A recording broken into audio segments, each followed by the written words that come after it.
제가 13년 동안 쉴만하게 설계하면서 원고를 드렸어요. 이렇게요. 매주마다 3.13 교회를 시작하면서 이제 그러지 않았으면 좋겠다라는 생각을 많이 했습니다. 그래서 원고 없이 해야겠다라는 생각했는데 제가 하는 일이 이거 같아요. 말씀 준비하고 원고 작성하고 또 드리고 그래서 특별히 오늘은 또 첫날이고 첫 번째 설교이기 때문에 여러분에게 기념으로라도 드려야겠다 싶어서 원고를 다시 작성하고 풀 텍스트로 여러분에게 드렸습니다. 제 마음, 제가 기대하는 것은 딱 한 가지입니다. 혹시 주중에라도 우리 교회는 이제 여전히 주일날 이렇게 한 번 11시 예배 딱 한 번 모이는 교회, 한 번 말씀 전하고 한 번 예배 드리는 교회이기 때문에 수요일 모이지도 않고 금요일도 없고 다른 모임 없어요. 중간에 물론 이제 성경 공부가 있을 수 있겠지만 현재로서는 예배 공식적인 예배로는 이렇게 주일 예배 한 번입니다. 그래서 주중에 우리가 만나지 못해도 혹시라도 집에서 혹은 일터에서 제목이라도 이 원고 가지시고 제목이라도 보시고 또 한 줄이라도 이렇게 보시면 그래서 기억하시면 도움이 되지 않겠는가. 늘 그런 마음입니다. 그래서 여러분에게 이런 말씀을 드렸습니다. 특별히 오늘 이렇게 3.13 교회를 전혀 새롭게 개척하고 그리고 이제 처음으로 시작하는 설립 예배를 하나님께 드리는데 이렇게 여러분 소식을 들으시고 또 그동안 기도해 주시고 이렇게 같이 오셔서 함께 이렇게 예배할 수 있게 된 것. 왜냐하면 13년 전에 제가 출마하는 교회를 개척할 때는 제 아내하고 두 사람이 제가 화실에서 아무것도 없었어요. 정말 거기서 예배 드렸던 경험이 있기 때문에 오늘 저로서는 여러분 보실 땐 그냥 작은 교회로 보이시겠지만 저로서는 너무너무 엄청난 럭셔리한 그런 예배 현장입니다. 그래서 감사하고 또 여러분과 함께 이렇게 첫 예배를 드릴 수 있게 된 건 너무 감사합니다.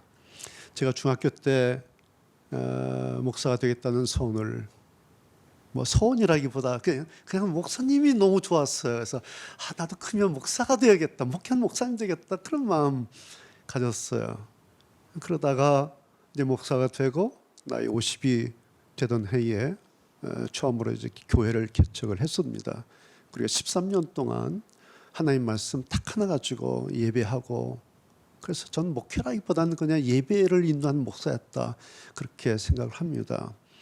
지난 6월에 이제 그 사역을 마치고 두 달 반의 한 시골을 제가 지내면서 오늘 이렇게 저는 9월 1일이 굉장히 멀리 있는 줄 알았는데 돌아보니까 이렇게 9월 1일이에요. 참 세월이 빠르죠. 그래서 10편 23편 여러분들 좋아하시지만 저도 너무 좋아하고 참 묵상하고 하는 그 말씀인데 그런 교회 좋겠다. 그런 신앙 어떻게 하면 될까? 그런 신앙 가능할까? 그래서 이렇게 교회를 하게 되었습니다. 제가 13년 전에 쉴만한 교회를 목회하면서 하나님께 끊임없이 던졌던 저의 기도가 있습니다. 하나님, 제가 왜 또 교회를 해야 됩니까? 교회가 얼마나 많이 있습니까? 여기도 지금 여러분 보셨겠지만 저쪽에 입구에 또 있고요. 위례도 상가마다 교회가 얼마나 많아요. 우리나라 정말 교회 많은 나라지 않습니까? 저는 교수 사역하기도 버거운 사람인데 제가 굳이 안 해도 교회 많은데 제가 또 교회를 해야 되겠습니까? 그래서 제가 했던 말씀이 하나님, 저는 그러니까 또 하나의 그런 교회 하지 않겠습니다. 하나님께서 저에게 맡기신 그런 교회 하겠습니다. 그것이 저의 13년 동안에 하나님께 던졌던 질문이었고 하나님이 나름 저는 허락하셨다. 그래서 그냥 하나님께서 저에게 맡기신 그 교회를 13년 동안 했습니다. 지금도 마찬가지입니다. 교회 숫자 하나 더 하는 것은 아무런 의미가 없다고 생각을 합니다. 하나님께서 저에게 또 우리에게 원하시는 그 교회가 어떤 것인가. 그래서 고민하면서 기대하면서 생각하면서 그렇게 이제 시작을 하게 됩니다. 여러분 323 처음에 들으실 때 좀 낯설고 좀 이상했죠? 성경 이름 본문 자체를 가지고 이렇게 제목 가지고 교회의 이름을 붙인 교회가 제 기억으로 아직까지 없는 것 같아요. 지난 4월에 제가 남한산성 혼자 산에 오르다가 문득 제 마음에 이 이름이 떠올라서요. 323 교회, 323 처치. 그런데 그 느낌이 너무 분명했고 너무 강력했고 너무 확신되었고 이게 뭐지? 그래서 고민하고 생각하고 그때부터 깊은 묵상의 시간으로 들어갔었습니다. 자, 우리의 교회는 쉴만한 시편 23편 2절에는 단어 하나 쉴만한. 근데 오늘 시작하는 이 교회는 323 시편 23편 전체이죠. 저도 이 교회, 323 교회라고 하는 이 교회가 어떤 교회가 될지 저도 가보지 않은 길이기 때문에 잘 알지 못해요. 제가 알 수 있는 것은 분명한 것은 시편 23편 말씀 그거 하나 정확하게 분명히 알고 있을 뿐입니다. 그럼에도 불구하고 제가 생각하고 있는 한 가지는 이 일을 하나님께서 시작하셨고 하나님께서 저와 여러분을 이렇게 부르시고 하나님께서 하나님의 일을 하시는구나 그런 생각이 저에게 있습니다. 그것이 저의 믿음이고 저의 새롭게 시작하는 하나의 생각입니다. 저는 그런 하나님을 신뢰하고 또 인정해 드림으로써 오늘 이 323 교회의 사역을 시작하려고 합니다. 지난 13년 동안 쉴만한 교회를 지탱했던 한 가지 생각이 있었어요. 여러분 기억하시죠? 하나님 마음으로 움직이는 교회. 하나님의 마음. 전 지금도 마찬가지예요. 하나님 계시잖아요. 그렇죠? 그럼 하나님의 마음이 있을 거 아닙니까? 그럼 그 하나님의 마음이 어떠실까? 우리 부모님 계시지 않습니까? 그 부모님의 마음이 있지 않습니까? 내 아내가 있지 않습니까? 남편이 있으면 내 아내의 마음이 있고 내 남편의 마음이 있는 것처럼 하나님이 계시면 하나님의 마음이 있을 거 아닙니까? 뭐죠? 뭘까? 그 마음으로 하나님을 찾았던 시간이었는데 이제 새롭게 이렇게 323 교회를 시작합니다. 이름이 바뀌었어요. 위치도 바뀌었고 환경도 바뀌고 모든 게 다 바뀌었어요. 그러나 중심의 이 생각과 하나님이 향한 이 마음은 달라질 수가 없죠. 우리가 새로 교회를 개척하고 시작하지만 무슨 우리가 장사한다고 새로 사업을 하는 게 아니기 때문에 무슨 브랜드를 바꾸고 무슨 뭐 내용을 바꾸고 콘텐츠를 바꾸고 그런 건 아니죠. 교회는 그냥 하나님의 마음이 뭘까? 하나님 앞에서 신앙을 어떻게 할까? 그것을 고민하는 교회입니다. 그것이 오늘 시작하는 323 교회입니다. 왜요? 우리가 하나님의 자녀 아닙니까? 우리가 하나님을 향해서 하나님 당신은 나의 주인이십니다. 주님이십니다. 그렇게 인정하지 않습니까? 하나님께서 중요하다고 말씀하신 것을 맞아요. 그 중요해요. 동의합니다. 그렇게 우리가 인정하지 않습니까? 여러분 우리는 무언가를 새롭게 창조할 수도 없고 창작해낼 수도 없어요. 물론 작가 여러분들 창작하시지만 창조는 아니죠. 그것을 하나님의 것이라고 우리가 우길 수 있는 사람들이 아니에요. 우리는 정확하게 피조물입니다. 그래서 우리는 지금까지 받아 살았죠. 그리고 앞으로 계속해서 받아야 합니다. 그리고 우리 전존재를 하나님께 의존하고 의탁해야 하는 어쩔 수 없는 그리고 당연한 하나님의 피조물입니다. 우리는 하나님의 종이고 하나님의 백성이고 하나님의 자녀고 그 이상도 아니고 그 이하도 아닙니다. 우리의 자리는 딱 이겁니다. 그래서 우리는 무조건 하나님께서 하신 말씀에 순응하고 그대로 반응해야 할 뿐입니다. 이것을 계속해서 다시 시작하려고 하는 것이 오늘 설립의 문을 연 우리 이 323 교회의 설립 이유입니다. 하나님 말씀 앞에 하나님의 말씀에 대해서 어떻게 반응할 것인가? 이것이 오늘 이제 시작되는 우리 323 교회의 숙제이고 우리의 관심사입니다. 저는 끊임없이 이 물음에 대해서 질문에 대해서 여러분께 질문을 던지기도 하고 답을 드리기도 하고 그렇게 하게 될 것입니다. 오늘 교회를 시작한 첫 설교 제목 여러분 보셨죠? 내 영혼의 마중물. 저 많은 생각을 하다가 첫 번째 설교인데 어떤 설교를 할 것인가, 어떤 내용을 할 것인가, 어떤 제목을 할 것인가 얼마나 많이 생각을 했겠습니까? 그러다가 오늘 우리 주변 여러분 상황 아시지 않습니까? 얼마나 힘듭니까? 얼마나 복잡합니까? 국가적으로 얼마나 지금 진퇴양난인지 알 수가 없습니다.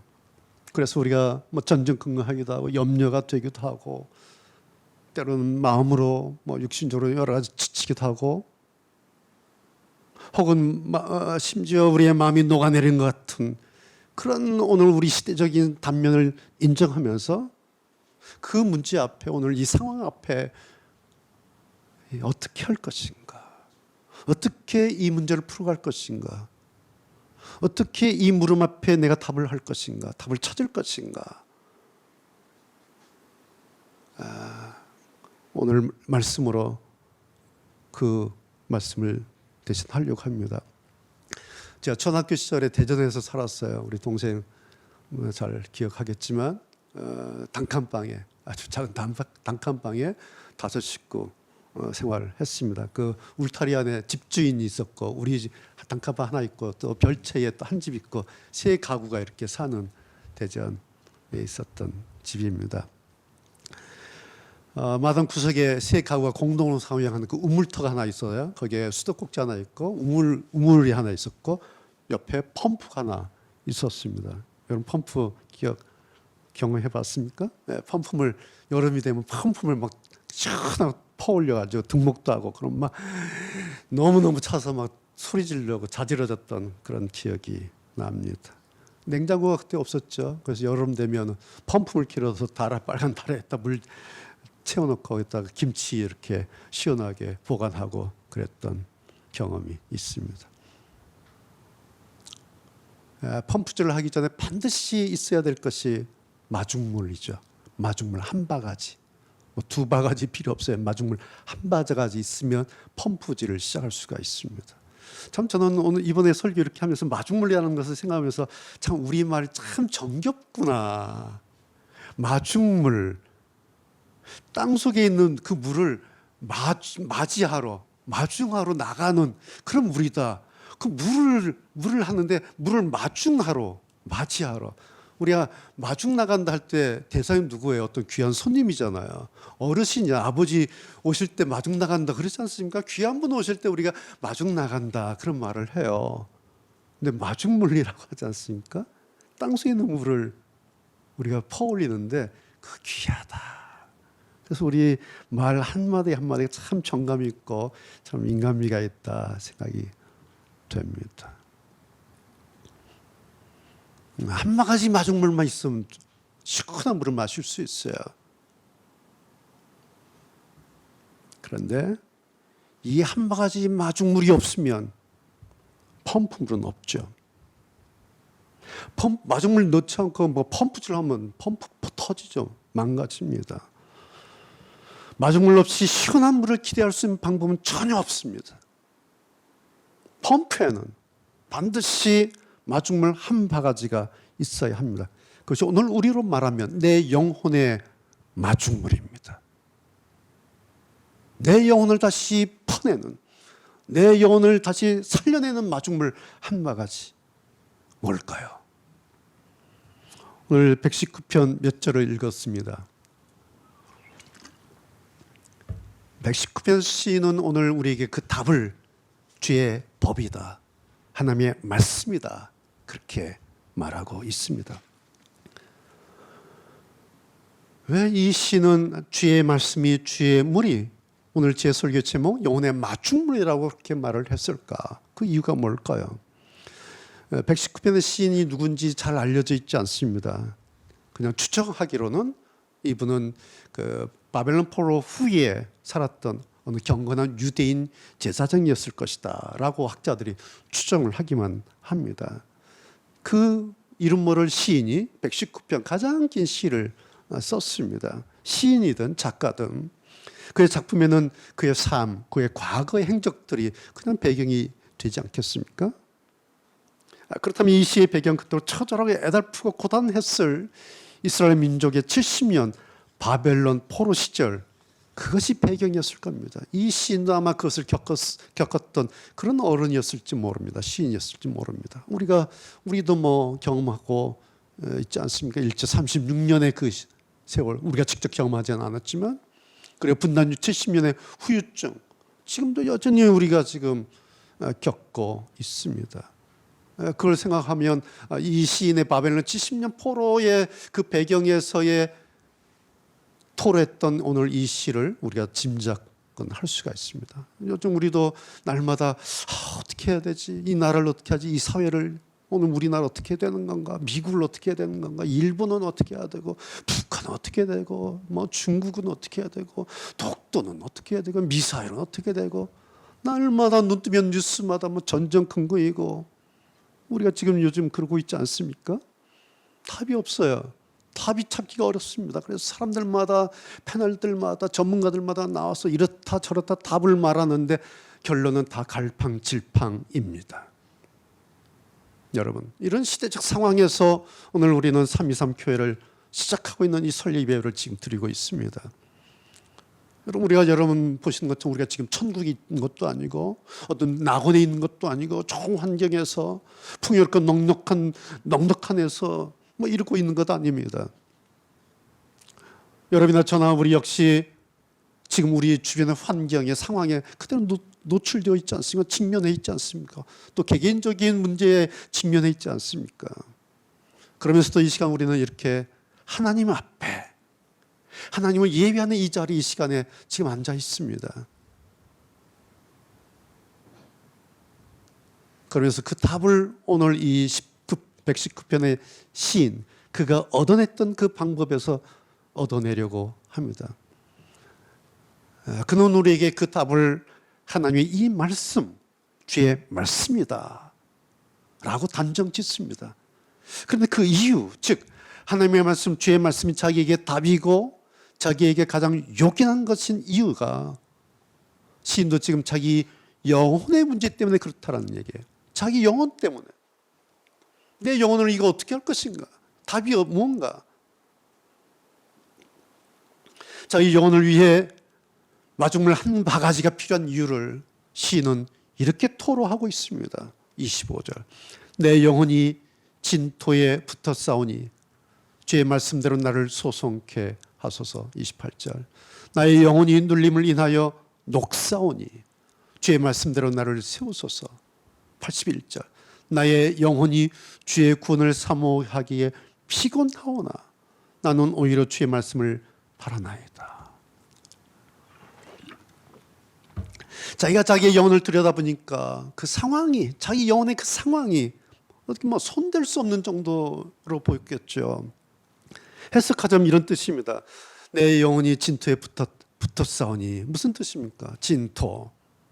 나의 존재가 온통 먼지와 흙구덩이 속에 던져져 처박힌 것 같아. 내가 지금 그런 상황입니다. 내 영혼이 눌림을 인하여 녹사옵니. 벌겋게 달아오르는 엄청난 무게의 프레스 그 쇳덩이가 내 살과 내 뼈를 다 녹이는 것 같은 그런 처절함에 내가 지금 있습니다. 그런 뜻이죠. 세 번째, 주의 구원을 사모하기에 피곤합니다. 내가 지금 이렇게 죽기 위해서 살아야겠는데 살려달라고 더 이상 SOS 구조신을 보내기에도 이제 나는 힘이 없어요. 난 더 이상 기력이 없어요. 나는 그냥 쭉 늘어져서 그냥 내 안에서 신음소리만 나올 뿐입니다. 그런 의미입니다. 여러분, 이러면 사람 죽는 거죠. 그렇죠? 살고 싶어도 살 힘이 없어서 그대로 그냥 까부러지는 거예요. 시인은 그 경험을, 그런 경험을, 자기의 그 쓰라린 그 경험을 자기네 바벨론 포로였을 때로 기억하고 있는지 모릅니다. 그러니까 최악 중에 최악입니다. 그랬다 여러분 죽고 끝났습니까? 아니죠. 길을 찾았습니다. 방법을 찾았습니다. 그것이 주의 법도, 주의 율례, 주의 계명, 주의 말씀, 하나님 말씀.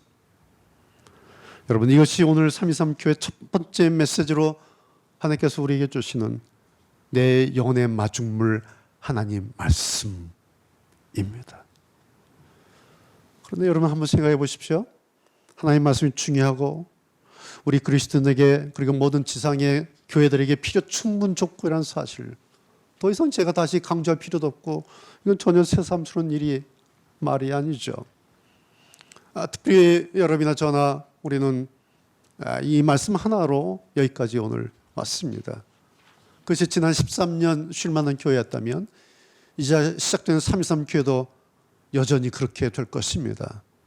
왜냐하면 66권 성경 전체를 통틀어서 하나님 당신 스스로가 그리고 성경의 증거 그 자체가 이것을 강조하고 또 강조하고 있기 때문에 그렇습니다. 제가 강조한 게 아닙니다. 성경이 그렇게 돼 있고 하나님께서 그렇게 강조하고 계십니다. 그런데 문제는 우리 믿는다고 하는 사람들이 이 하나님의 이 강조점을 하찮게 여기고 간과하고 있다는 사실입니다. 여러분, 하나님의 말씀을 말하지 않는 교회가 어디 있습니까? 하나님의 말씀을 좋아하지 않고 강조하지 않는 그리스도인이 어디 있겠습니까? 그런데 이상하게도 실제 현장에서는 그리고 하나님 말씀이 우리 믿는 사람들에게서 심지어는 교회의 목회 현장에서조차 뒤로 밀려나고 있다는 사실입니다. 이건 저만 느끼는 일일까요? 매주 설교하는 목사로서 동시에 목사가 아니라도 그냥 한 사람 그리스도인으로서 이런 현상을 관찰하게 됩니다. 그럴 때마다 참 숨이 막히기도 하고 답답하기도 하고 때로는 좀 분노가 생길 정도로 왜 그러지? 왜 이렇게 됐지? 왜 저러지? 그런 마음이 들 때가 너무 많습니다. 여러분 오해 없으시길 바랍니다. 제가 13년 성경과 씨름하면서 또 제가 여러분 읽으셨던 요한계시록 책 한 권 이제 한국교회 앞에 내놨습니다. 그리고 지난 2달 반의 안식월을 지냈습니다. 정말 한 교회를 정리하고 또 새로운 교회를 하느라고 많이 고단했던 시간이었는데 그리고 많은 생각이 왜 제약이 없겠습니까? 또 많은 관찰들, 많은 경험들, 많은 일들이 제 주변에 지난 2달 반 동안 있었습니다. 결론이 이겁니다. 목회라고 하는 것이 성경을 이겨먹는구나. 이게 2달 반 제 안식월의 결론이었습니다. 목회라고 하는 것이 성경을 이겨먹는구나. 이건 너무 아이러니한.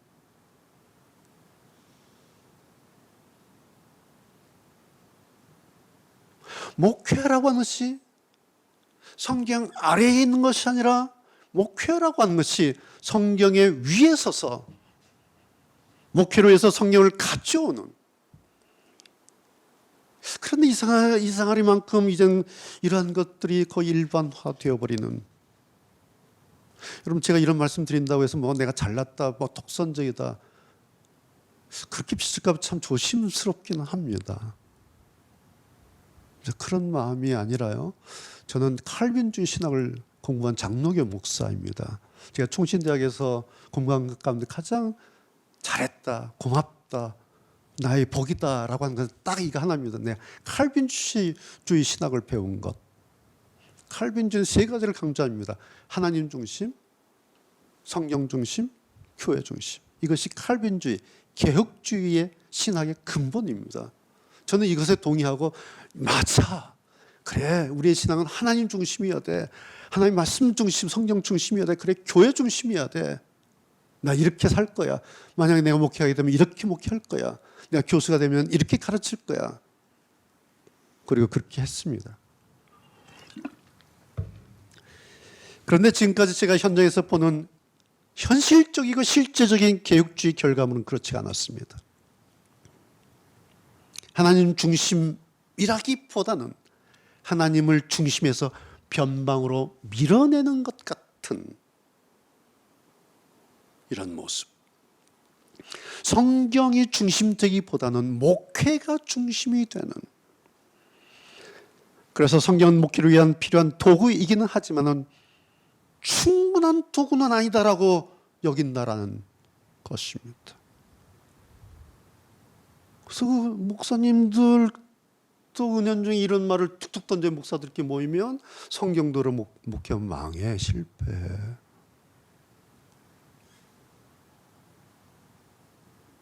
그럼 뭐지? 목회가 성공하면 그게 성경적인 거야 라고 말을 한다라는 거야. 과연 그럴까요? 오늘 한국교회를 이적형으로 예수 믿으라고 말할 수 없을 정도로 만든 이 주범은 과연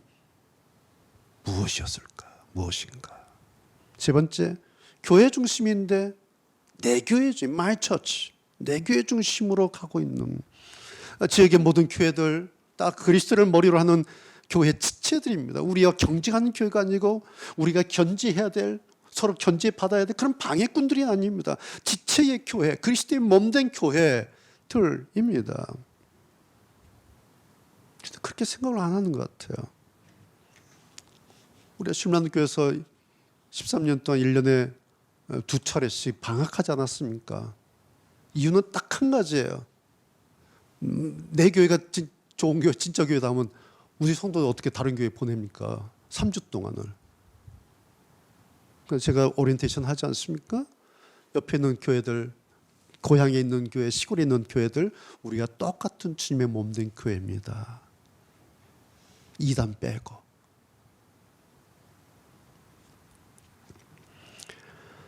여러분, 오늘 제가 이렇게 말씀드리는 특별한 다른 뜻이 없습니다. 성경을 다시 보자라는 겁니다. 성경의 하나님 마음을 다시 읽어보자. 딱 이거 하나입니다. 왜 우리에게 이 말씀, 이 성경을 주셨겠습니까? 무슨 이유였겠습니까? 분명한 이유가 있었지 않겠습니까? 그냥 하나님께서 좋은 경전, 야 읽어봐, 좋은 내 이야기야, 툭 던져. 그거 아니지 않겠습니까? 분명 그 이유가 있습니다.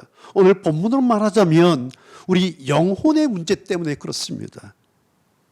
여러분, 우리 영혼이라고 하는 것은 하나님을 만나지 않으면 안 될 존재이기 때문에 그렇습니다. 왜요? 하나님께서 창조하시고 마지막으로 사람을 만드셨죠? 그리고 마지막 작업이 뭡니까? 그 코에 생기를 불어넣으신 마지막 작업입니다. 창조의 마지막 작업. 그렇게 함으로써 인간의 생명, 하나님의 생기를 가진 존재, 하나님의 그 숨, 그것을 자기 저 깊은 곳에 간직한 그런 존재가 된 것입니다. 그것은 생기, 즉 하나님 생명의 호흡이고 하나님의 숨입니다. 여러분, 내가 원하든 원치 않든, 내가 그것을 인정하든 인정하지 않든, 우리 인간의 저 깊은 곳 어딘가에, 내 저 깊은 어딘가에 이 하나님의 호흡이, 이 하나님의 숨이 내 어딘가에 지금 자리하고 있습니다. 혹은 우리 전 존재 자리이기도 합니다. 그 자리가 우리 영혼이 머무는 자리입니다. 이 하나님의 생명을 여러분 우리 안에 그렇게 가지고 있습니다. 다시 확인해 드립니다. 창세기 2장 7절 말씀. 여호와 하나님이 흙으로 사람을 지으시고 생기를 그 코에 풀어넣으시니 사람이 생명이 된지라. 내 안에 있는 이 하나님의 숨, 하나님의 생기가 처음에 그때처럼 하나님께서 보시기에 좋았다라고처럼 그렇게 지금 나의 이 하나님의 숨이, 하나님의 호흡이 그렇게 요동치고 싶었다면 여러분, 우리가 어떻게 해야 할까요?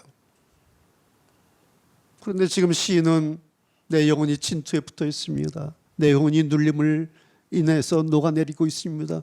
내 영혼이 지금 이제 힘이 없어서 손을 들지도 못함이라고 탄식하고 있습니다. 내 안에, 왜요? 내 안에 하나님의 그 생기의 자리에까지 내가 내려갈 힘이 없는 거예요. 거기 만나야 되는데 힘이 없어요. 거기까지 내려갈 힘이 없어요. 그래서 그 내려가서 그 생기를 다시 끌어올 수만 있다면 예전처럼 다시 살아날 수 있을 텐데 나한테 방법이 없다는 겁니다. 그래서 잡은 것이 119편 매절마다 용어를 바꿔가면서 반복해서 나오는 주의 말씀, 하나님의 말씀, 주의 법도, 주의 진리. 여러분, 이것이 오늘 우리 영혼의 마중물입니다.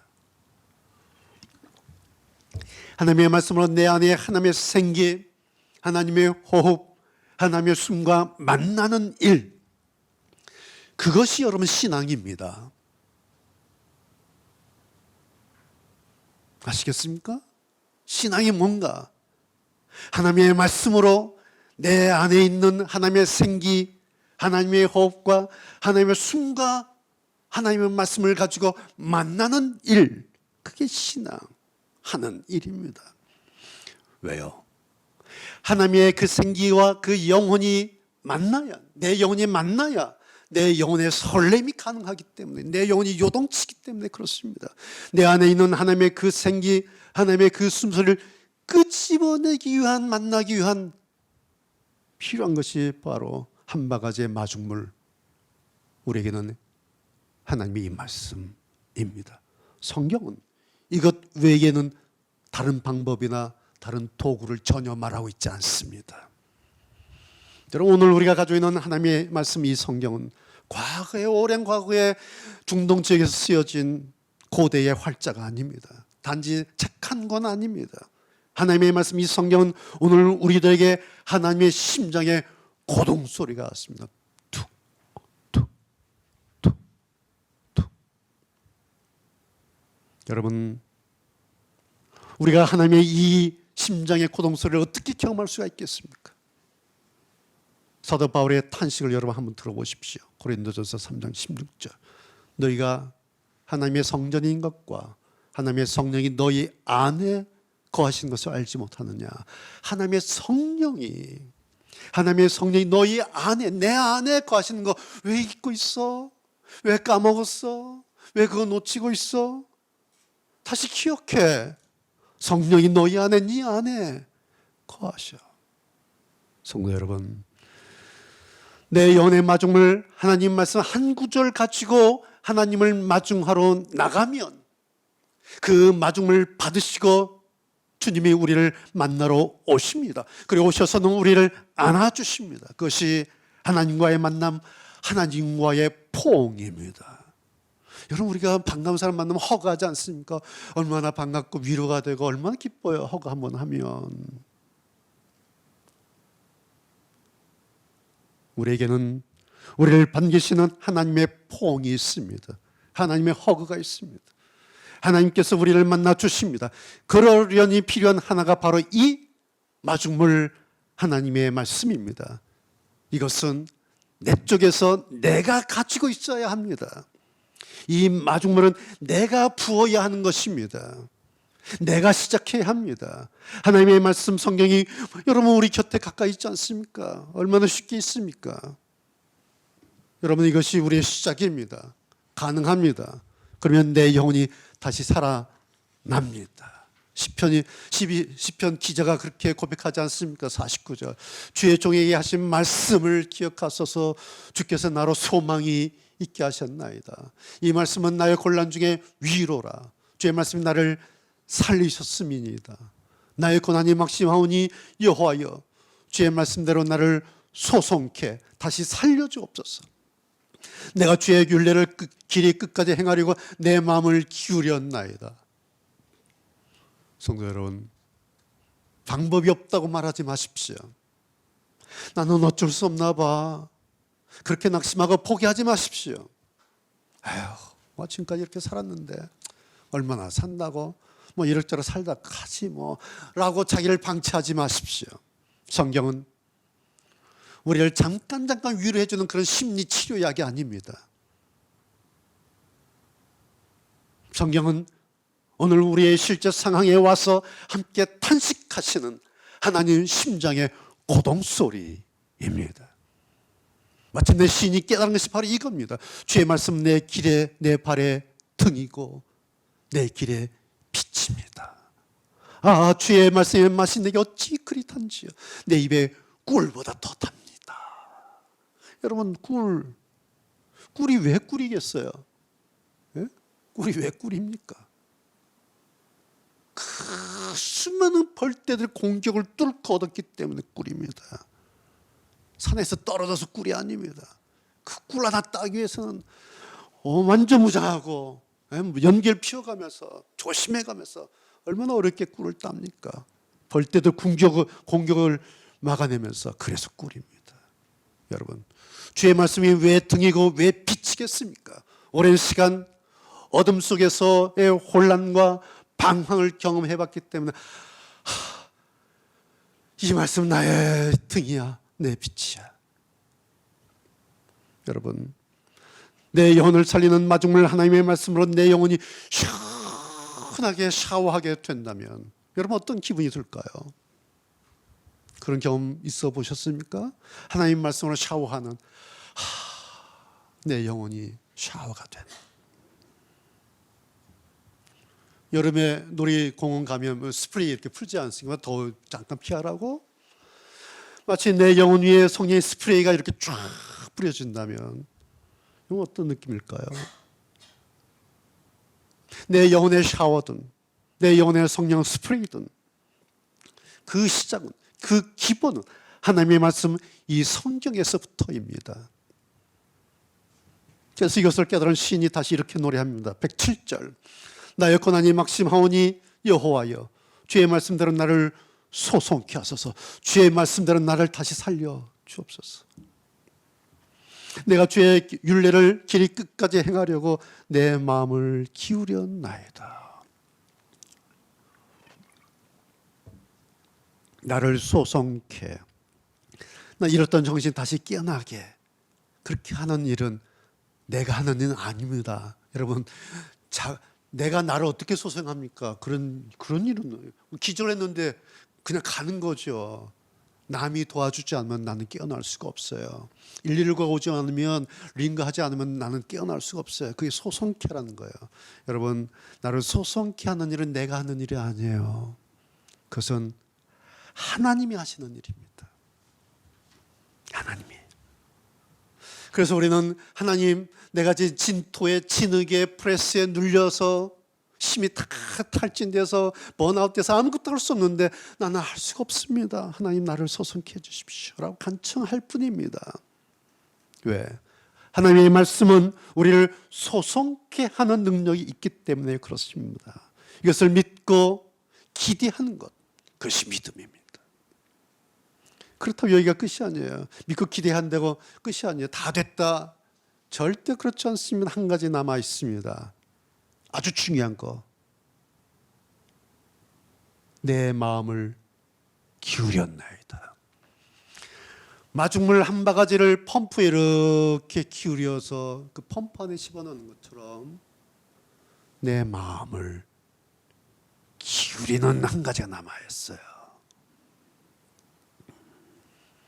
여러분, 이래서 하나님 중심의 우리 기독교 신앙이 값싼 복음, 값싼 은혜가 아니란 사실입니다.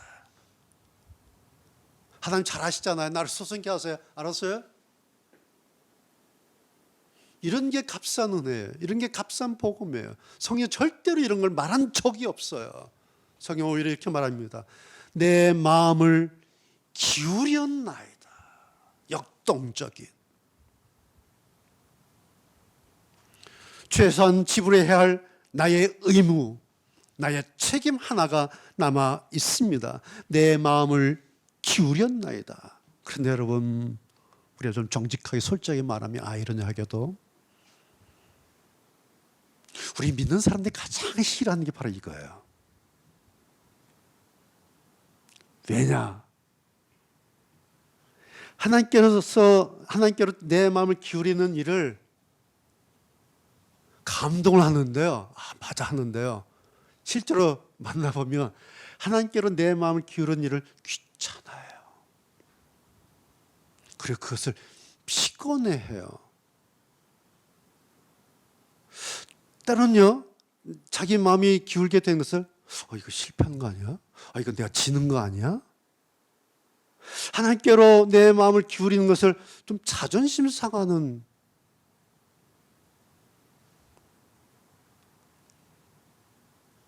그래서 대신 이런 걸 원해요. 하나님, 제가요 열심히 할게요. 제가 많이 여러 번 죄를 간이 떨어지도록 기도할 테니까 하나님 내 기도 듣고 그냥 응답하세요. 하나님 제가 봉사 많이 할게요. 제가 헌금량 다 많이 할게요. 그 다음에 그냥 받으시고 알아서 하세요.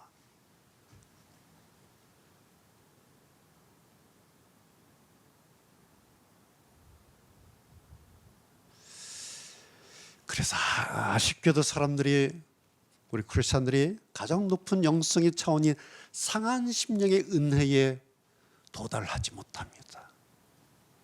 번제 제사를 하나님께 많이 드리고 예배 횟수만 많으면 그걸 하나님이 제일 좋아하셔. 우리 하나님은 제사 많이 드리고 번제 횟수 많은 거 좋아하시는 분이야. 열심히 매일같이 매일 1000번 드리고 뭐 수도 없이 드리는 거 하나님 좋아하신다 착각합니다.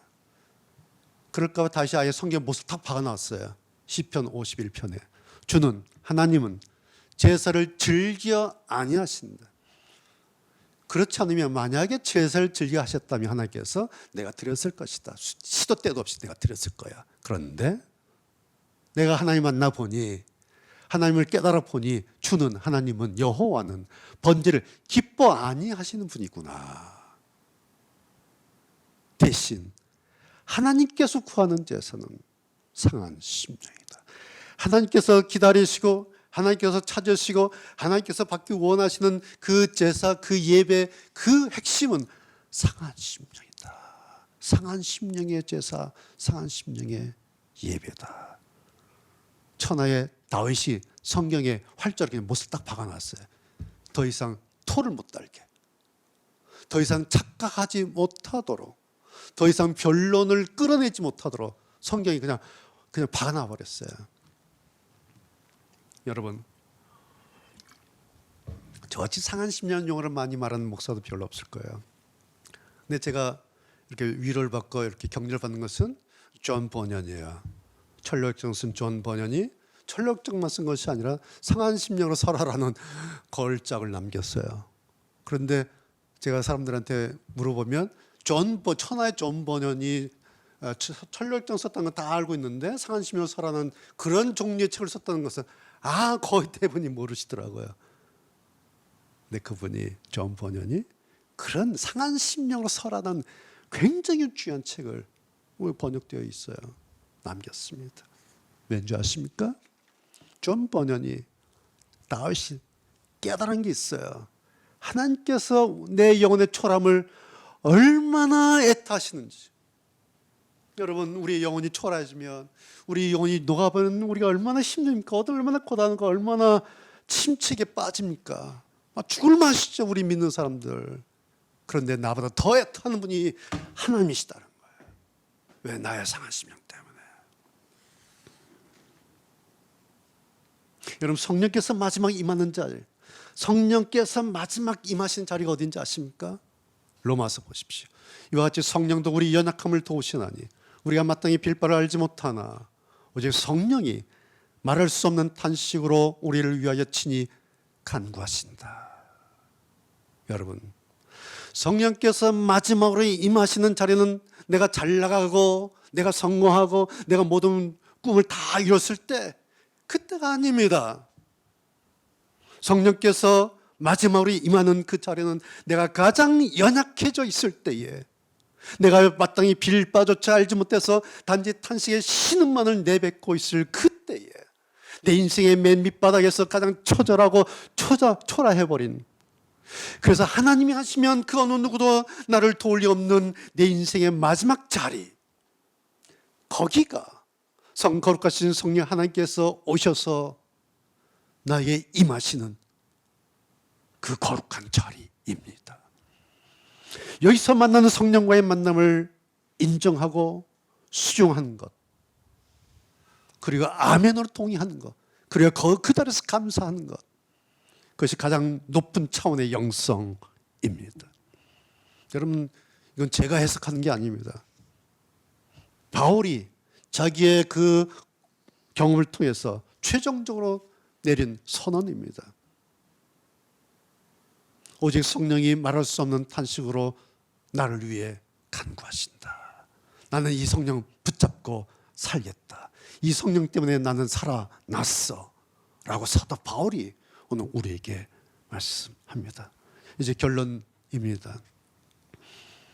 나를 소성케 하시는 일은, 나를 다시 새롭게 하시는 일은, 나를 다시 힘내게 하시는 일은 하나님이 하실 일입니다. 우리는 단지 그것을 기대하고 바랄 뿐입니다. 기대하고 바라시길 바랍니다. 동시에 내가 해야 할 한 가지 있죠? 내 마음을 기울였나이다. 내 마음을 기울였나이다. 마치 펌판에 바가지를 끼울여서 마중물 한 바가지를 그렇게 그 안에 부어 넣듯이 내 마음을 하나님 쪽으로 기울이고 내 마음을 하나님의 말씀으로 기울이는 이 한 가지 일, 여러분 기억하시기를 바랍니다. 참 오늘 저는 마중물이라는 이 제목을 잡으면서 마중물 한 바가지만 있어도 펌프물 기울일 수 있다. 얼마나 다행스러운가 싶어요. 만약에 한 바켓에 한 통에 마중물 필요하다. 그렇다면 다 가물었는데 그 물이 어디 있어요? 그 물 마시고 끝내지 펌프물을 왜 길겠어요? 그런데 단 한 바가지면 되니까 이건 우리가 할 수 있지 않겠습니까? 예? 어디 가서 좀 얻어오면 되지 않겠습니까? 여러분 뭐 성경 66권이 다 있어야 우리가 신앙생활 제대로 할 수 있는 것입니까? 아니죠. 한 구절이라도, 말씀 제목 하나라도, 단어 하나라도, 한 줄이라도 성경에서 이것을 가져오면 그것으로 얼마간은 한 주간 우리가 살아낼 수가 있습니다. 그런 마음으로 제가 이 원고 여러분께 드리는 것입니다.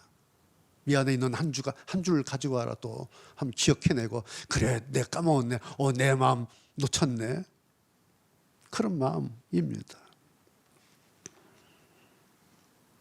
한 바가지만 있으면 됩니다. 그런데 마중물 한 바가지 없으면 그 다음 물도 없습니다. 마중물 없이 펌프처럼 펌프 터진다니까요.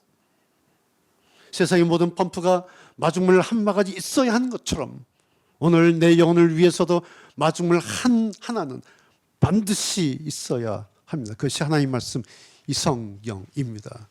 이제 매 주일마다 이 말씀 한 바가지를 여러분하고 같이 나눠 마실 겁니다. 그리고 그것을 내 영혼의 펌프에 집어넣으려고 합니다.